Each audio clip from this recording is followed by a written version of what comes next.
Hi friends, welcome back to Bala station channel. நான் உங்கள் பாலா. இன்றைக்கி இந்த வீடியோவில் என்ன பார்க்க போகிறோன்னா, இந்த பொங்கலுக்கு ரிலீஸ் ஆன கேப்டன் மில்லர் படத்தோட ரிவ்யூ தான் பார்க்க போகிறோம். MTN சேனல்லேருந்து ரிவ்யூ போட்டிருக்காங்க. வாங்க ரிவ்யூ எப்படி இருக்குன்னு பார்க்கலாம். அதுக்கு முன்னாடி என்னோடய சேனல் பிடிச்சிருந்துச்சுன்னா லைக் பண்ணுங்கள், ஃப்ரெண்ட்ஸுக்கு ஷேர் பண்ணுங்கள், மறக்காமல் சப்ஸ்கிரைப் பண்ணுங்கள். எந்த வீடியோவுக்கு ரியாக்ட் பண்ணுங்கிறத கமெண்ட்டில் சொல்லுங்கள். வாங்க வீடியோ எப்படி இருக்குன்னு பார்ப்போம். மில்லர் கேப்டன் மில்லர் இதுக்கு வேற காப்பிரைட் கொடுத்துட போறானுங்க. அவனுங்க தான் வாங்கியிருக்கானுங்க இதை வேற. அவன் பேரை சொல்ல கூட வாய் வர மாட்டேன். சாங்க போட்டாதான் காப்பிரைட் கொடுப்பானுங்க. இவனுங்க வந்துட்டு பேசுறாலே கொடுத்துறானுங்க. கேப்டன் மில்லர்னு சொன்னா அதுக்கும் காப்பிரைட் கொடுப்பீங்களாடா? ஏன்னா லிரிக்ல வருதுல கேப்டன் மில்லர்னு. விடு நம்ம வந்து ரிவ்யூக்கு போயிடலாம். ராக்கி சாணி காகிதம் படத்தை டைரக்ட் பண்ண அருண் மாதேஸ்வரன் டைரக்ஷன்ல தனுஷ், பிரியங்கா மோகன், சிவராஜ்குமார், அதிதி பாலன், சந்தீப் கிஷன் இன்னும் பலர் நடிச்சிருக்க படம் தான் கேப்டன் மில்லர். இந்த படத்தோட ஸ்டோரின்னு சொல்ல போனா, பிரிட்டிஷ் ஆட்சி காலத்துல ஒரு சமஸ்தானம், அந்த சமஸ்தானத்துக்கு கீழே ஒரு கிராமம் ஒண்ணு இருக்கு. அங்க ஒரு குடும்பம் ஒண்ணு நடக்குது. அந்த கிராம மக்கள் கட்டின கோவிலுக்குள்ளேயே அந்த மக்களை உள்ள அனுமதிக்க மாட்டாங்க. அவங்களோட தெய்வத்தை பார்க்க விடாம அங்க ஒரு தீண்டாமை கொடுமை ஒண்ணு நடந்துட்டு இருக்கு. பிரிட்டிஷ் கிட்டையும் மக்கள் அடிமையா தான் வாழ்ந்துட்டு இருக்காங்க, மன்னர்கள் கிட்டையும் அடிமையா தான் வாழ்ந்துட்டு இருக்காங்க. அந்த கிராம மக்கள்ல ஒருத்தரா தனுஷ் இருக்காரு. அவர் என்ன நினைக்கிறாருன்னா, மன்னர்கள் நம்மளை வந்து விதிக்கிறான், பிரிட்டிஷ் வந்து கொஞ்சமாச்சும் நம்மளை மதிக்கிறான்னு நினைச்சு பிரிட்டிஷ் படையில போய் சேர்ந்துறாரு. அதுக்கப்புறம் அவரோட லைஃப்ல ஒரு பெரிய சம்பவம் நடக்குது. அந்த சம்பவம் அவரோட லைஃப்ல எப்படி ஒரு பெரிய தாக்கத்தை உண்டாக்குது, அதுக்கப்புறம் அவர் எப்படி கேப்டன் மில்லரா மாறுறாருங்கிறதா இந்த படத்தோட கதை. ஐயோ ஏதோ புரிஞ்ச அளவுக்கு சொல்லிட்டேன்டா. ஃபர்ஸ்ட் இந்த படத்தோட ஹீரோ தனுஷ் பத்தி சொல்லி ஆகணும். தனுஷை பொறுத்த வரைக்கும் பர்ஃபார்மன்ஸ்ல வந்து அவரை அடிச்சுக்க முடியாது. நல்லாவே இந்த படத்துல பெர்ஃபார்ம் பண்ணிருக்காரு. ஃபர்ஸ்ட் சீன்லயே ஒரு ஒரு மிரட்டி எடுத்துட்டாருன்னு சொல்லலாம். கேப்டன் மில்லர் நம்ம மைண்ட்ல ஒண்ணு இருக்கும்ல, அதுக்கு ஏத்த மாதிரி பயங்கரமான ஒரு ஆக்டிங். நிறைய சீன்கள்ல வந்துட்டு அவரோட கண்களை மட்டும் காமிப்பாங்க. அந்த சீன் எல்லாமே சூப்பரா நடிச்சிருக்காரு. கண்ணாலே மிரட்டி இருக்காருன்னு சொல்லலாம். இந்த படம் முழுக்க அவர் தான் ஒரு ஒன் மேன் ஆர்மியா கொண்டு போயிருக்காரு. இன்ட்ரோ சீனா இருக்கட்டும், அதுக்கப்புறம் ஃபயர்னு ஒரு சீன் வரும். அந்த சீனா சான்ஸே இல்ல. அடுத்து சிவராஜ்குமார் அப்புறம் சந்தீப் கிஷன் இவங்க ரெண்டு பேருமே கொஞ்சம் ரொம்ப கம்மியா தான் வருவாங்க. ஆனா வர சீன் எல்லாமே பயங்கரமா இருக்கும். சில சர்ப்ரைஸ் எலமெண்ட்ஸ்லாம் இருக்கு, அதை நான் சொல்ல விரும்பல. நீங்க தியேட்டர்ல பாத்தீங்கன்னா அவங்க நல்லாவே இருக்கும். சிவராஜ்குமாரை பொறுத்த வரைக்கும் ஜெயிலரையும் சரி, இந்த படத்துலயும் சரி, அவர் வந்தாலே நார்மலா உட்கார முடியல, கத்ததான் தோணுது. அது எப்படின்னே தெரியல. அந்த ஒரு மேஜிக் எப்படி அங்க கிரியேட் ஆகுதுன்னே தெரியல. அடுத்து பிரியங்கா மோகனை பத்தி சொல்ல போனா, எனக்கு சில சீன்ஸ்லாம் பார்க்கும்போது என்னடா கொஞ்சம் பத்தலையே, இன்னும் கொஞ்சம் நடிப்பு இருந்தா நல்லா இருந்திருக்குமோ, ரொம்ப பிளாட்டா நடிச்ச மாதிரி இருந்துச்சு. இந்த சில்லு கருப்பட்டி படத்துல கூட நடிச்சிருந்த நிவேதிதா வந்துட்டு அவங்களோட ஆக்டிங் கூட சூப்பரா இருந்துச்சு.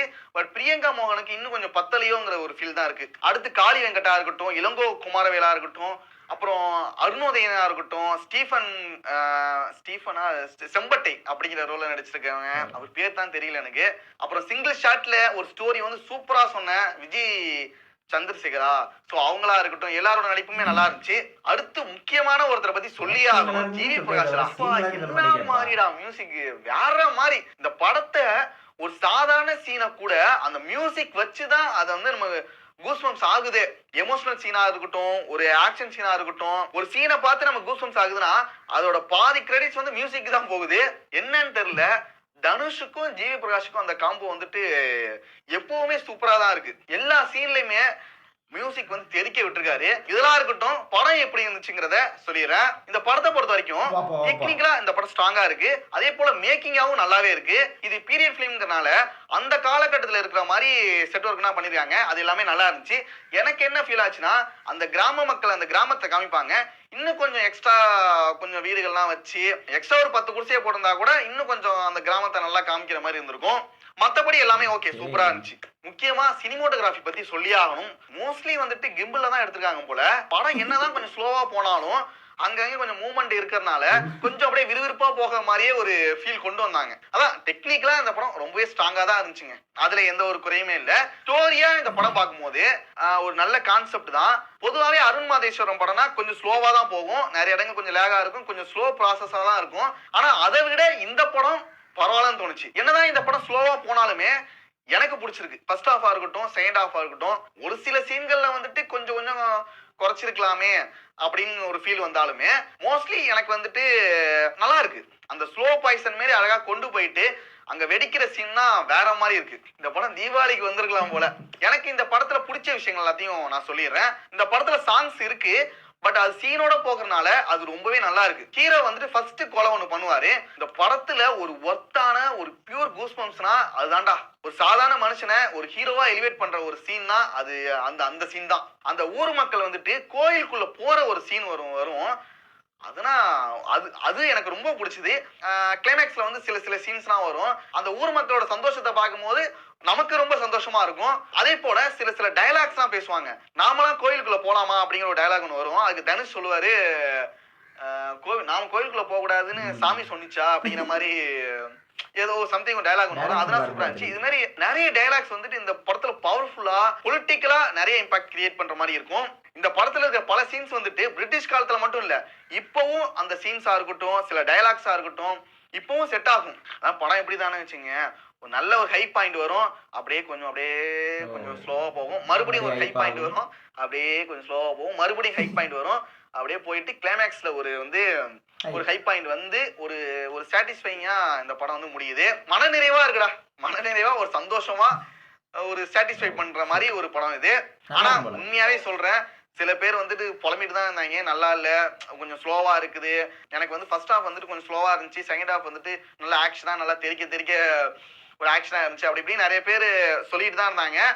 படத்துல சில இடங்கள்ல வைலன்ஸ் இருக்கும், கொஞ்சம் அதிகமாவே இருக்கும். ஆனா எனக்கு என்ன தோணுச்சுன்னா, அவரோட முந்தைய படங்களை பார்க்கும் போது இது கொஞ்சம் கம்மிடா.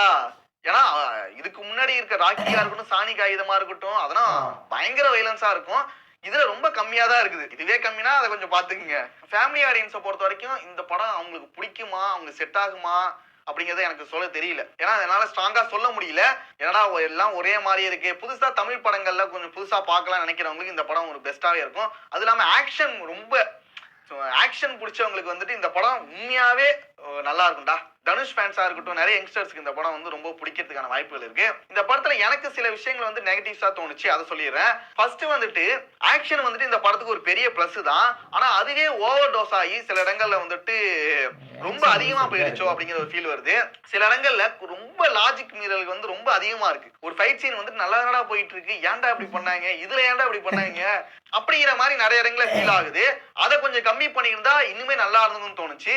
அதுக்கப்புறம் சிவராஜ்குமாரா இருக்கட்டும், சந்தீப் கிருஷ்ணா இருக்கட்டும், இன்னும் கொஞ்சம் யூஸ் பண்ணிருக்கலாம்னு தோணுது. இவங்க ரெண்டு பேரையும் ஏதோ இந்த பேன் இண்டியா அப்படிங்கிற ஒரு கான்செப்டுக்காக படத்துல வச்ச மாதிரி எனக்கு தோணுச்சு. அவங்க நடிச்சிருந்தா அந்த ஸ்டேட்ல வந்து கொஞ்சம் ப்ரொமோஷனுக்கு யூஸ்ஃபுல்லா இருக்கும் அப்படிங்கிறதுக்காக போட்ட மாதிரி இருந்துச்சு. நல்லா இல்லைன்னு சொல்ல, இன்னும் கொஞ்சம் எக்ஸ்ட்ரா நல்லாவே யூஸ் பண்ணிருக்கலாம். கிட்டத்தட்ட ஜெயிலர் படம் மாதிரி தான். நீ என்னதான் கதை சொல்ற, ஏதோ சொல்லிட்டு இருக்க, உன் கதை என்ன, மியூட் பண்ணிக்கணும்டா போன வீடியோல. மியூட் பண்ணாம போட்டு அதுக்கப்புறம் அதை பிரைவேட்ல போட்டு அதை எடிட் பண்ணி தூக்கி பலாயிடுச்சு.